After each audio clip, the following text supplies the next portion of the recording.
Jerome Powell just made a huge announcement on inflation. A new Social Security bill has been proposed by top Republicans. If the bill passes, it could affect many seniors financially. Watch to the end because you definitely don't want to miss out on this.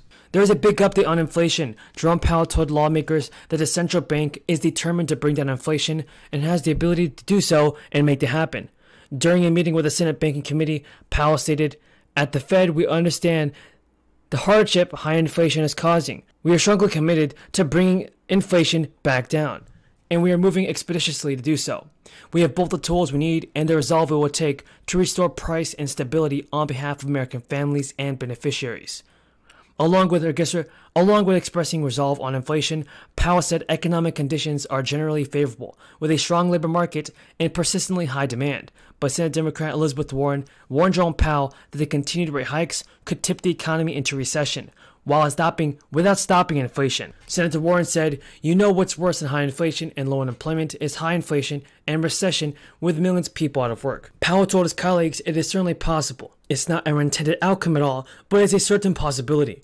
And frankly, the events over the last few months around the world have made it even more difficult for people to achieve what they want, which is 2% inflation and still a strong labor market. Powell has stressed that he thinks tighter monetary policy will be an effective tool against inflation, and has said he thinks the economy is well positioned to make things happen. However, he also told Warren that higher rates won't do much to lower soaring food and gas costs. Cracks have been showing in the economy this year that indicate the higher rates are coming as the economy is already slowing down. GDP declined at a 1.5% annual pace in the first quarter and is on pace to be flat in the second quarter. Housing sales have plunged and therefore job market is slowing down.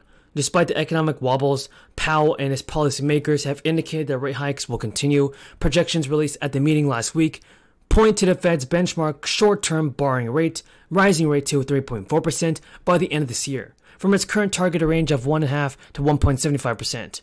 One of the most popular and enduring government programs is Social Security, which has funded the lives of seniors for many years. As a result, senior poverty rate clocks in at a mere 9%. Yet research indicates that the trust fund providing Social Security benefits will deplete their reserves by 2034. In an effort to extend the program's solvency, Democrats have introduced a bill to expand Social Security. Bernie Sanders, along with Democrats and co-sponsors, introduced the Social Security Expansion Act to the Senate floor, aiming to enhance benefits and ensure the long-term solvency of the program. Under this bill, sponsors would like to see new Social Security benefits rise by $200 across the board for both new and current beneficiaries. The bill would also change the existing Social Security cost of living adjustment to more heavily weights on the cost of health care and prescriptions. Woman from Massachusetts, Ms. Presley, is now recognized for 5 minutes. Thank you, Madam Chair. Chairman Powell, without question, the Fed has a role to play in healing our economy. But as with any treatment, the wrong medication can cause even more harm and make the patient more ill. Chairman Powell, at your latest press conference, you stated, quote, "Wages are not principally responsible for the inflation we are seeing," end quote. I certainly agree with that assessment, as do many economists. Considering that wages are not driving inflation, why is the Fed addressing inflation with tools which primarily impact wages, such as interest rates? Well, our tools principally impact inflation, not necessarily wage inflation.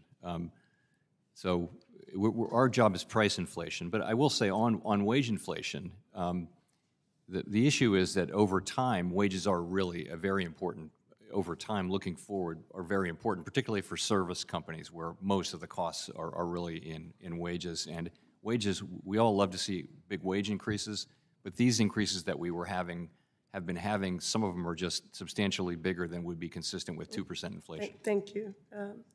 Well, throughout today's hearing, to that point, you've indicated that the Fed doesn't have more precise tools at your disposal. Chairman, the root causes of the inflation we are seeing are supply chain disruptions outside of the Fed's control, whether it's COVID-19 lockdowns in China or the Russia-Ukraine war, which is why this knee-jerk response to raise interest rates is so alarming. The Fed cannot control the factors causing inflation, but this policy choice would plunge millions of people back into unemployment, dampen wage growth, and tip the economy into a recession. There's an old adage, Chairman Powell, if all you have is a hammer, everything looks like a nail. You've recently said that the Fed's tools, like interest rates and the balance sheet, are famously blunt and lack precision. So in that case, do you agree that the Fed needs new tools that are more precise to better fulfill its statutory mandate of price stability and to maximize employment? No, I don't think we're looking for new tools. I would just say that a big part of the inflation that's happening is really not going to be affected by tools, but a big part of it is going to be affected by our tools, and that's the part that's related to demand.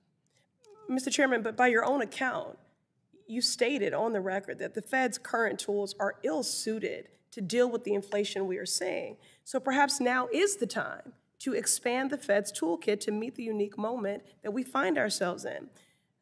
For example, one tool that could help the Fed tailor a more precise response to inflation is direct credit regulation.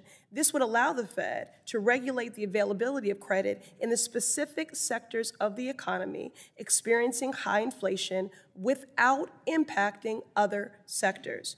Would you support Congress passing legislation to give the Fed more precise tools to tackle inflation, such as this idea?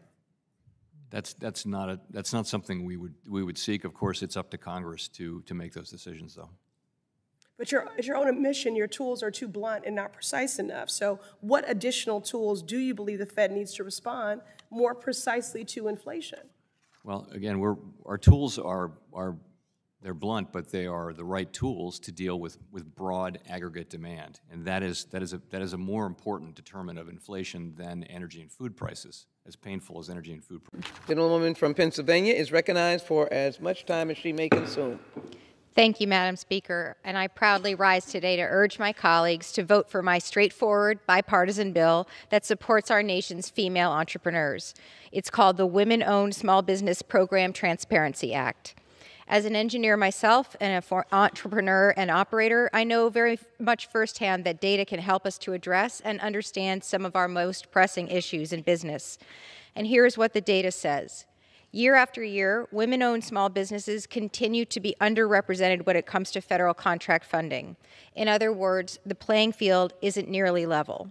The good news is that there is already an initiative that is designed to address this. It's called the Women-Owned Small Business Contracting Program. This program is popular and necessary to bridge the disparity in federal contracts, but it needs some additional improvement. My bill will do just that by increasing transparency, by increasing oversight and accountability. Through this program, the SBA aids other federal agencies in meeting the statutory goal of awarding 5% of federal contracts to women-owned businesses, a goal which the chairwoman mentioned has only met twice in history. The program has experienced challenges, including a significant backlog of applications and poor visibility of the approval numbers by national certifying entities. So, our bipartisan bill will address these concerns by requiring the